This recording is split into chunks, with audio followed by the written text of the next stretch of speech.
to mute and let's see, we'll accept the recording. Today's topic is self-care. Just wondering how everyone's feeling today. I have to admit, I was feeling a little discombobulated with the snow, getting to my office, even though it's only 5 minutes away. I can't really complain, but just feeling thrown off by the weather shift. That just is me in terms of self-care. How are you all feeling today? And if you could just put that in the chat, just any word about how you're feeling today. Feel free to be honest, and you might be feeling great, you may be feeling crummy, and that's okay. We're going to talk about self-care today, so we can feel how we feel.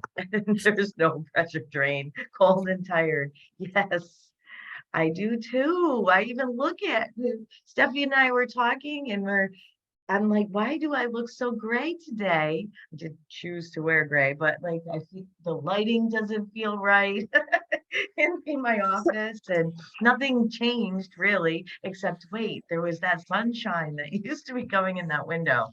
So yeah, drained, tired, cold. It may be festive. It takes me a little time to shift, so I'm hoping to get festive maybe by the weekend, and we have Thanksgiving next week, and definitely looking to arm you maybe for the winter with some self-care tips, and your well-being matters, and you're especially in an industry where you're giving, and you may find that you're procrastinating your self-care. And I don't want you to. I think it's critical for sustainability. We've talked about self-care in a number of the other modules that we've done. And this I'm going to summarize here. So just pulling it together so it's specifically about self-care, and then we'll have a follow-up self-care plan that you can fill out that you've seen in the addressing burnout and improving well-being space before, when we did the overall addressing burnout and improving well-being. And now this series where we're taking different pieces of it and going a little bit deeper. So if you may have already done the self-care plan, it's a good time to reiterate, update, and just see how you're feeling, check in with yourselves. And with that, I'm just gonna begin, and I do see some people are still signing on. So wonderful to have so many of you here today. So I thought about it in terms of 6 keys for your well-being. And if I get my cursor in the right spot, here are the 6 keys, 6 areas: professionally, physically, psychologically, the 3 Ps. Then emotionally, spiritually, and in relationship. And I'm going to talk about each of these keys, and then pull it all together because it's in the plan, and you can be thinking about what these areas, what self-care in these areas means to you, not just self-care in general, but in these areas of our lives. Because we know if we reflect back the life wheel that we did in the addressing burnout and improving well-being, and if you missed that, it's just a big pie. Perfect time to talk about pie, Thanksgiving.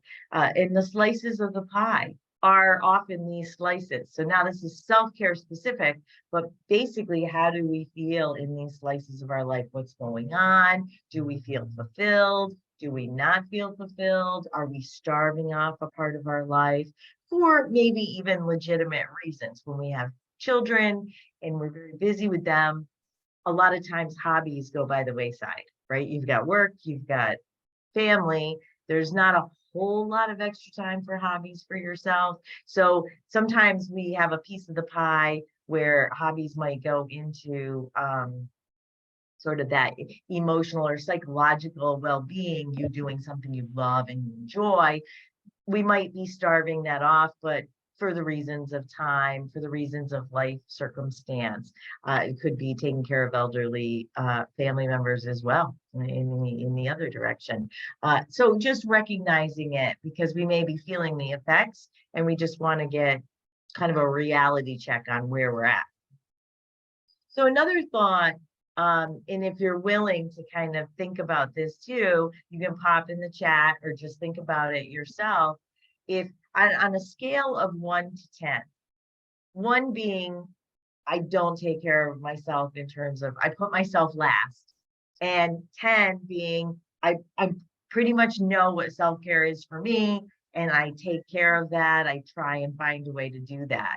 Where would you fall on that 1 to 10? So you can pop it in the chat or just think about it yourself. Um, I think it's good to even just start there. A scale system is a nice, easy way to begin in terms of where we feel we are. And love seeing the answers. Again, there's no judgment on this because even though I'd like to see a 2 higher, that's not. It's more about where we are, and as we've talked about that. Love the responses. Thank you. As we talk about that, it's just more being able to raise things to our level of awareness. And that is where a lot of coaching happens. So not being afraid to look at something, not keeping something under your radar, just knowing that your self-care might be low. We've got some low numbers, we've got some high numbers, we've got kind of low mid, so 4s and 2s and 7s and 8. So this is great. Thank you for being willing to share that. Love that kind of awareness about where we are. I'll start with professional. So today, I hope that this is part of the time when you take time for this, as opposed to the rest of your workday. I hope you feel like this might fit into professional self-care, that you don't feel overburdened that, oh, there were so many other things I should have been doing, because this was important and even put on by a network that's trying to support you. So professionally, taking time for development, your own personal development. Professionally, in our industry, in our workplace, we might have retreats and seminars and festivities. I hope that some of you have fun and engaging things in your professional life that happen around holidays or celebrations of success. These are things that fill our cup. We can't give from an empty vessel.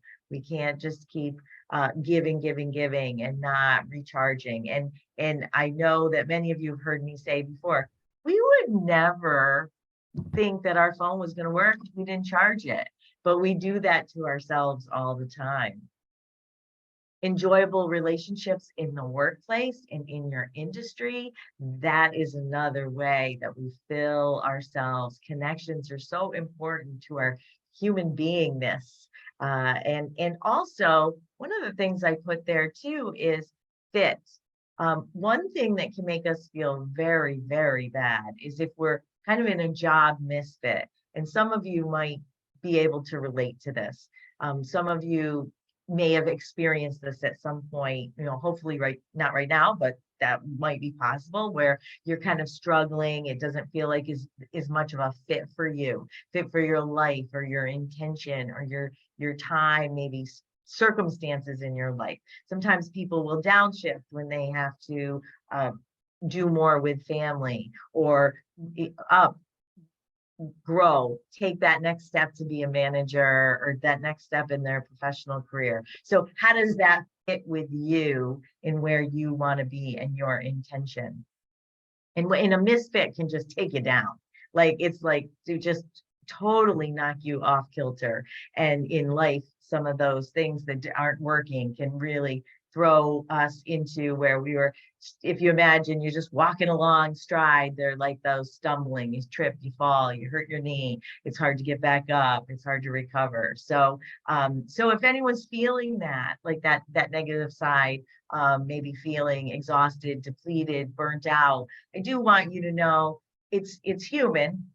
And so it's more of just a place to begin. It's a place to reflect, not a place to do a lot of negative inner critic talk, but more positive reflection. Take an inner coach approach instead of that nasty inner critic in your head. Take a, what would Kim say? Some of my clients say, you're in my head sometimes, or I think, what would Kim think about this. And you can always do that. Take a coach approach to how you feel and what might lift you up. And then also feeling good about the future. One of the things I thought about here professionally is to watch where you're thinking and the ego specifically that I've talked about, just that part of your brain, that part of your psyche that takes in life's experience and then creates a story so that we can interpret life. It creates what it thinks, like an interpretation of life. So in this piece, if things have been extremely difficult in the last couple of years, it would be very natural for your brain to say, hey, this is the way things are always going to be, or it's never going to be brighter, it's never going to be easier. So watch the brain's tendency to just take past experience, turn it into a narrative, and then project it into the future.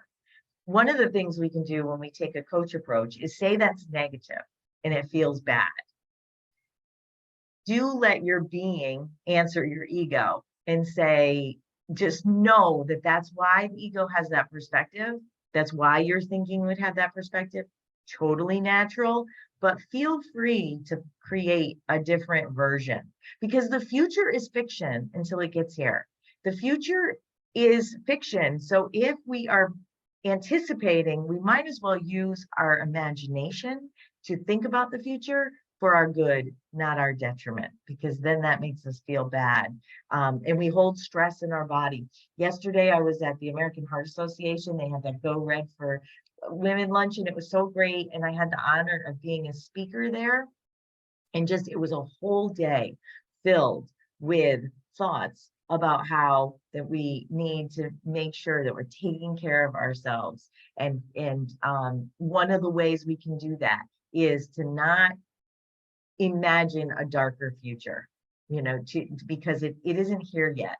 And that doesn't, the ego says, yeah, but it prepares us. But you want to make sure you're not doing that too much. You're like, yeah, ego, I see you, but I don't want you to lead right now because that's making me feel really stirred up and anxious. So professionally, in overall, I also want to say here, if any of you want to talk about this in more depth, like taking a coach approach to how you feel professionally, feel free to reach out. I'd be happy to have a conversation with you around like maybe a couple next steps there as well, just to get you feeling better. If self-care here is really low and you want to talk it through a little bit. Physical, this is one that comes up, we feel like maybe we think about this more logically. And if anyone too, one thing I'd love to see in the chat, and you all probably would like to see too, is if there's exercise that you find very joyful and enjoyable, I often say, make sure the exercise doesn't become a punishment. So self-care in exercise, we know we need to move our bodies. Okay. I will admit I'm a very sedate person. I can sit and read all the time. I don't feel that need to move. Now, a lot of people I know, and maybe a lot of you, are like, I have to be moving, I'm an itch, I got to be doing something. So one of the things that's very vivid for me is the tendency to maybe want to have a lot of goals within our exercise. Like, and next thing you know, we've put all the goals, like I need to lose weight, I need to get better at this, I have this goal of running the marathon. Next thing you know, it's like your exercise becomes a punishment because you put like 14 goals on it. And it's like trying to fix everything that was wrong maybe over the last couple of years. So I want you to think of it in terms of self-care, in terms of what feels good, what types of movement. Years ago, and I need to get back to it, is like Zumba. I felt like it was joyful and I could move my body, but feel good at the same time I was moving my body. Completing a workout every morning. Elena, thank you for offering that. And that it makes a huge difference in your day because it sets you up for a really good day and you get those endorphins going. I think that's great. The Beachbody system, right? You get everything moving in the morning. New health, you're all in healthcare.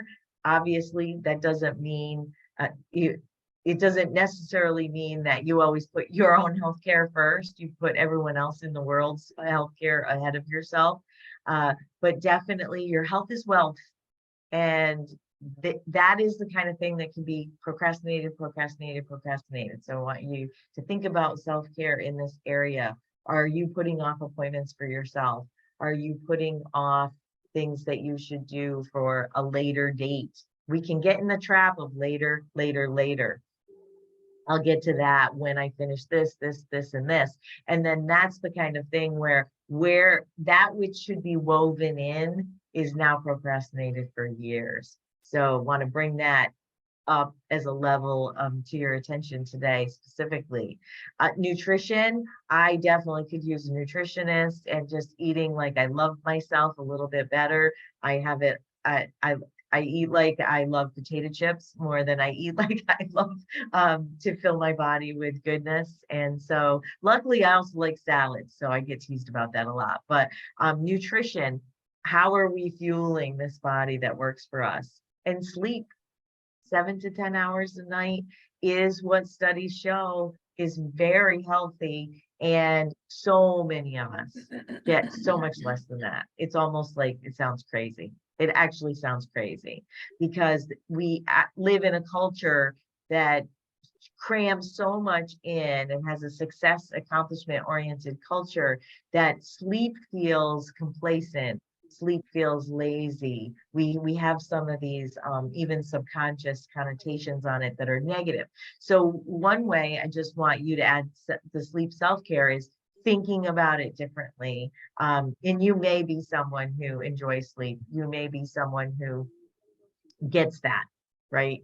But if you don't, how can you make it seem less negative and more like you're doing it for overall well-being? Psychological. So this is just a picture of me in my office with a client, but psychological, how we feel about our life matters. And so much we might feel the drudgery, we might feel like we're just pushing boulders uphill, and that wears on us terribly. I mean, our life, again, not happening later. Life is not happening later. So it might be like, yes, this evening later, I'm going to go out with my girlfriends. We're going to celebrate one of my friends' accomplishments and something great. She just became a town supervisor. We're all excited for her. That's great. We're going to have a lot of fun. But do you weave that in? You might be like, later, obviously I need to work now, but is it later as in, months down the road? Is it later?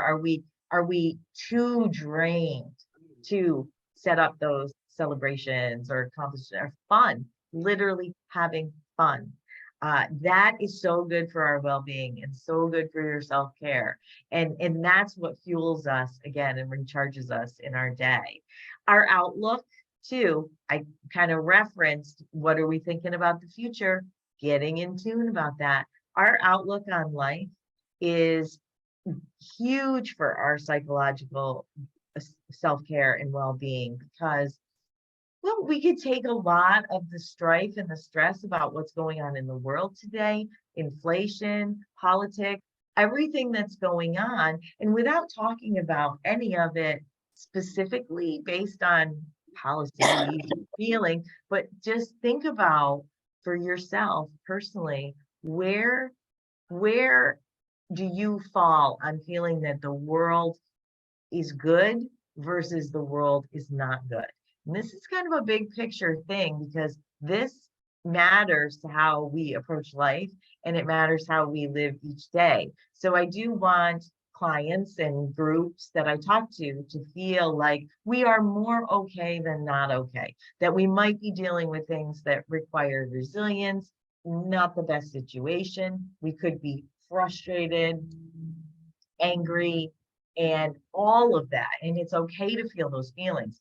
But overall, do we have a positive outlook? There's so many beautiful things in the world. So remember that the brain has the tendency to focus on the negative, because we have a heightened alert to danger and negative. So we need to sometimes rip our brains away. Thanksgiving's actually a good time to think about it. What do? We rip our brains away from our problems and say, I'm grateful for this.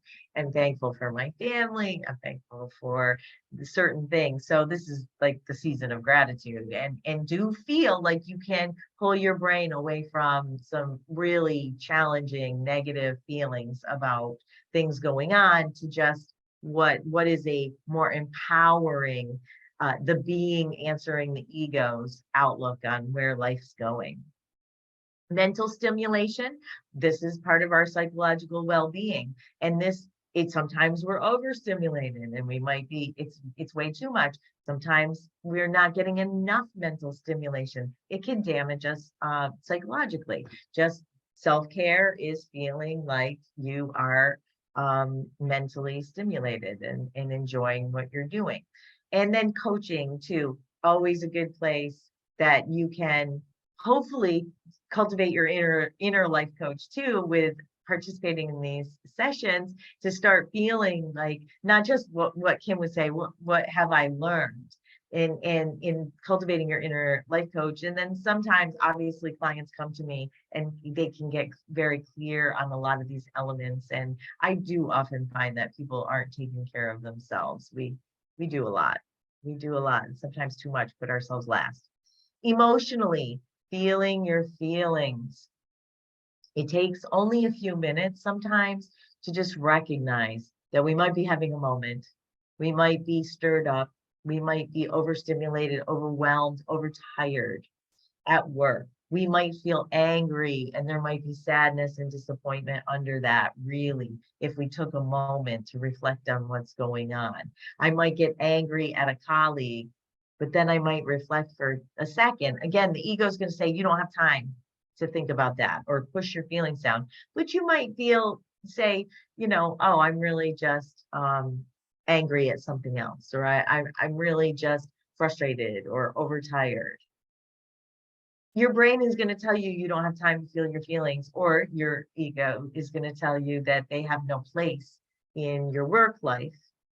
But I do want to say that I think it's good emotional hygiene, and that was in the overall addressing burnout, is in good emotional hygiene is not stuffing, and then having it blow up later.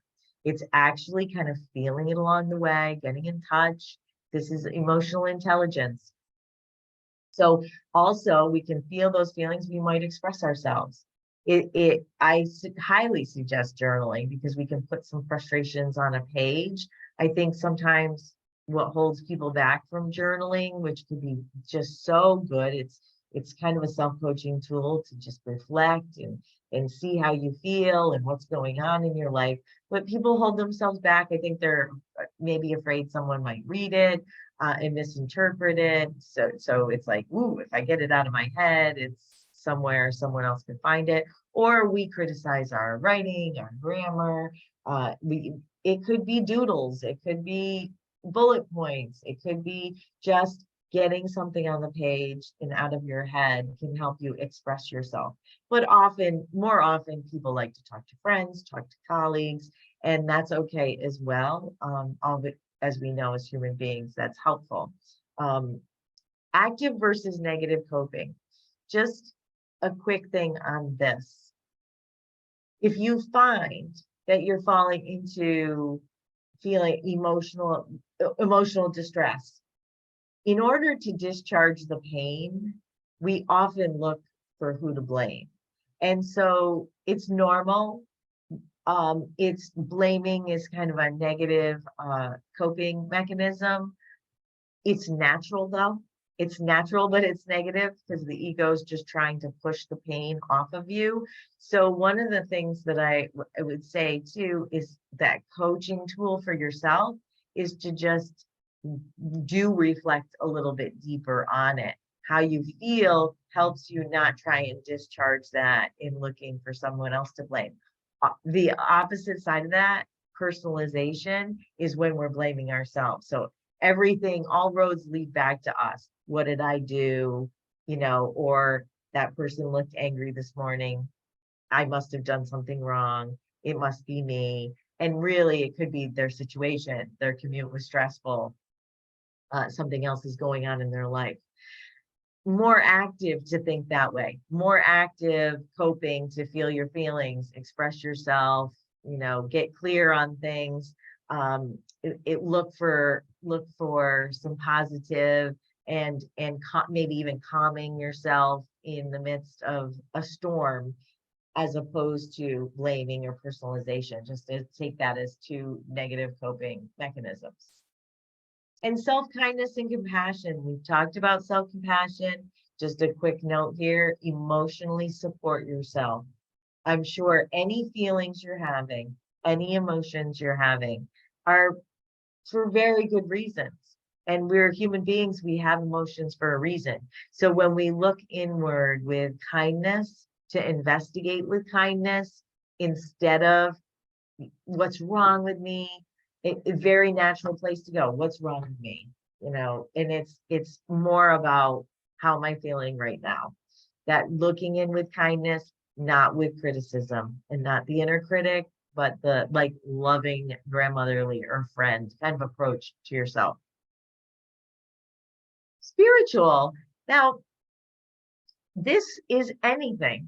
Any connection to anything bigger picture of life, bigger picture, it could be nature, it could be anything, just really you not feeling alone. It could be community. When connecting to bigger picture is, wow, we're all human beings living in community even. And then obviously for some, it's literally religious, spiritual, faith, and that's fine too. The whole continuum of our human experience where we're not alone, we're not unplugged from each other and the world, and we have this connection that lifts us up. It takes some of the burdens off us. It helps us make meaning. So that's another kind of spiritual connection is, say you've had a terrible setback and it has damaged your self-care and it's felt very negative.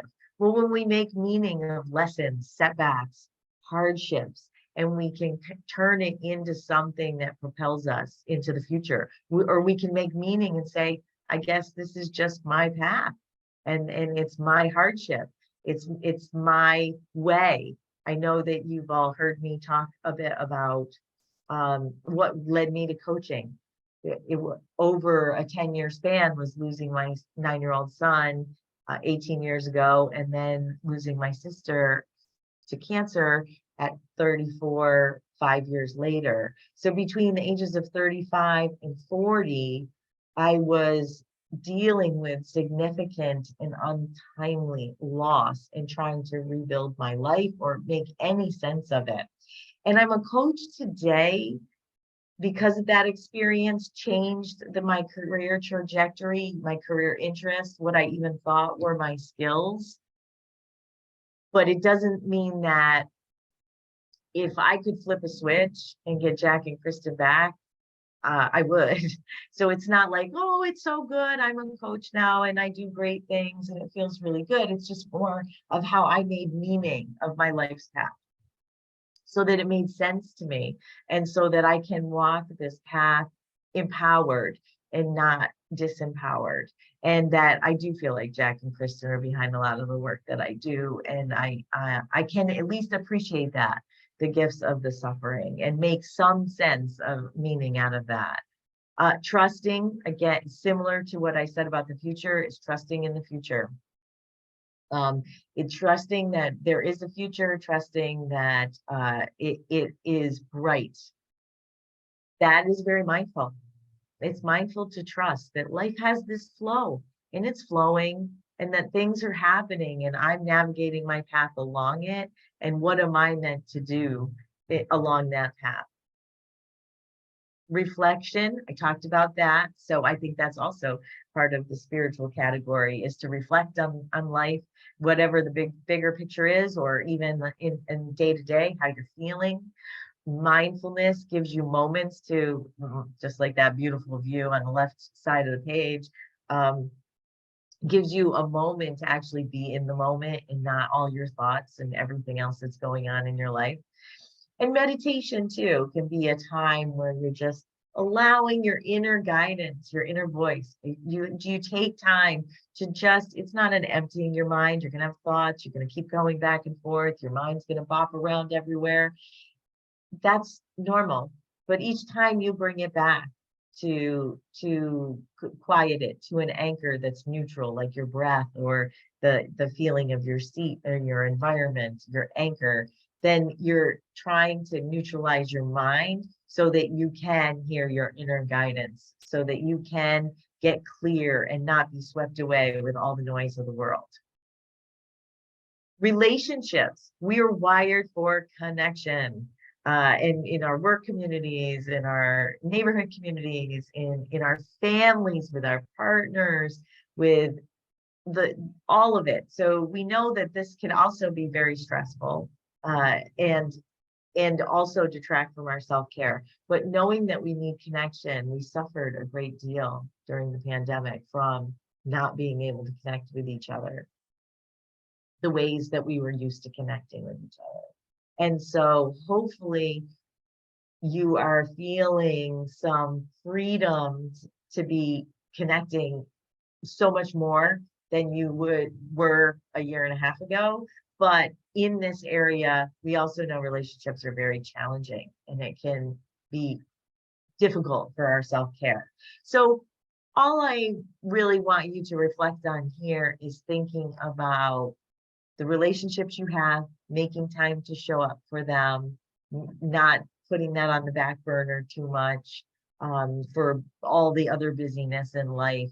And also where there might be difficult relationships, take a self-care approach to what is in your best interest. I will make a note here too that sometimes we might have a relationship that's not healthy for us. It might be very toxic, very hard, very triggering. And there might be a situation where you need to know that you keep that at a little distance, or that there's a time to move away from that. That's your self-care too. And I'm a big Harry Styles fan, and I just on a personal note and love his music. And he has a song even about that, like it's called Matilda, and it's this incredibly beautiful song about a friend of his who it's okay for her to grow up, it's okay for her to move on, and talking about toxic relationships. And I saw him interviewed and asked about that question, and he said it was based on, you know, a friend of his experience. So the actual therapeutic or counseling around toxic relationships is not my area, but I do, as a coach, like to say people come into our lives for a time, a reason, a season, a lesson. They're the coach approach away to making sure that it's healthy for you and that you do take care of your well-being. And so I'm sure all of you have tons of beautiful relationships too that are good for your well-being. Making a plan. So in this, and you'll have these slides, this is just one picture, kind of way to do it. But with making a plan, take time for reflection, set an intention, reinforce that it's important for you. You might have to keep reinforcing that because your brain's going to keep going back to, I don't have time, or I need to take care of others. And keep it visible. Maybe you keep it in front of you. You keep it somewhere. You maybe even put it under the glass of your desktop or anything like that that makes it visible. Hey, actually, as I'm saying that, it could be a desktop on your computer too. This is the actual handout worksheet. So you may have seen this before, because I think it was one of the handouts for the when I did addressing burnout and improving well-being as the one topic in the beginning of this. But basically, how you feel matters, how you commit to yourself matters. Noting short and long-term goals, I think, are important because we can get ourselves overwhelmed even with our own self-care. And then I've talked about that professional, physical, psychological. So I do want you to follow this up and think about, what does that mean to you? And what does self-care look like to you? And filter this in. These are just writing prompts, But I do hope that you take time to reflect on all of this. And I think time-wise, we're doing really well. You'll have that as a follow-up. I'm just taking off the screen so I can see all of you, see the chat, and we have time for questions. If anyone wants to ask questions or share with each other what you find most useful for self-care.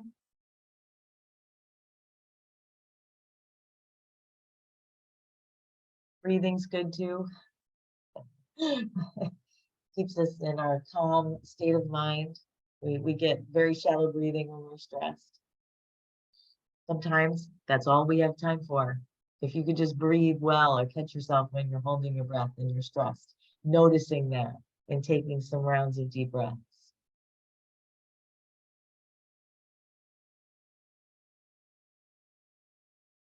You can put it in the chat. You can take yourself off mute. You're certainly small enough group to be able to do that. Ah, monthly spa day. Thank you, Karen. It's nice. And we can't wait for a friend to suggest it for us. If that's what lifts you up, do it. Be proactive. Put it on the calendar. Megan, listening to meditations, taking time to sit by yourself in the morning, drink coffee, craft. That's beautiful, beautiful. And it's important. It's important to your mental well-being.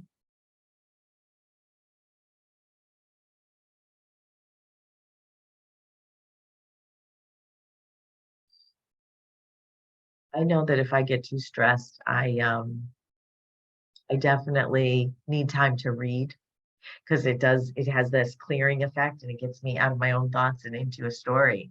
And so I need to make time and I go, oh, I feel so much better if I've spent a decent chunk of time reading. Up in Audible books on the drive to work, Carrie, wonderful. Audible's great. It's great to be able to listen to something very empowering when you're driving.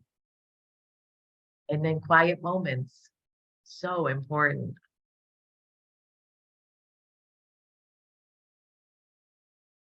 When more aware of what you need, that's beautiful. Really struggle trying to find realistic goals and keeping track. Yeah, it is a struggle. It is a struggle. And being aware of what you need, make sure that it's again not the ego trying to just throw it out because it's a problem it wants to solve really quick. You can keep reflecting on what realistic goals are there. Keep reflect the ego might want to fix that by throwing away self-care and not looking at it.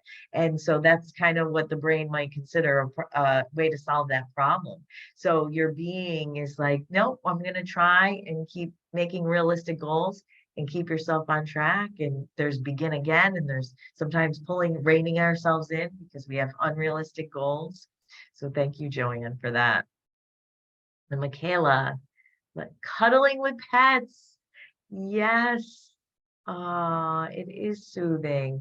Pets are a great form of self-care because they are so unconditional and loving and soothing and comforting. And they know too. They know when you need that cuddle. They are so expressive. And it's important. And Carrie agrees. It is important. That's a great self-care. I think it might be one of the most common because most people have pets. It may be one of the most common self-care techniques is having this loving pet in your family. It shows you unconditional love.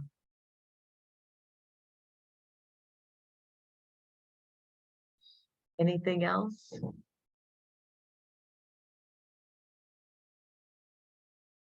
Well, I thank you all for taking the time to be here today. And then even ending a little early is probably a form of self-care. If you plan to be here till the end of the hour, maybe you do take some time to think about and write down what self-care means to you. And even just sit in a few moments of silence after we sign off, just to get ready for the rest of your day. And I'm going to send the slides and the worksheet out to Stephanie right now. And Stephanie and Kelly couldn't be here today. Any final words, Stephanie? The chat right now, and I'll also send it out in that email with your slides. If you could all complete that would be great. That's all I've got. Thanks, everybody. Thank you all so much for showing up for yourselves. And I loved having you here today and loved all your comments. Thank you so much. I'll see you December 14th. And I think we're talking about managing priorities next. So thanks everyone. Have a great day. Enjoy. Thank you, Stephanie. Oh, thank you, Barb. Cheered me up too. I was kind of in a winter funk before I started this. Thanks for the day. Yeah.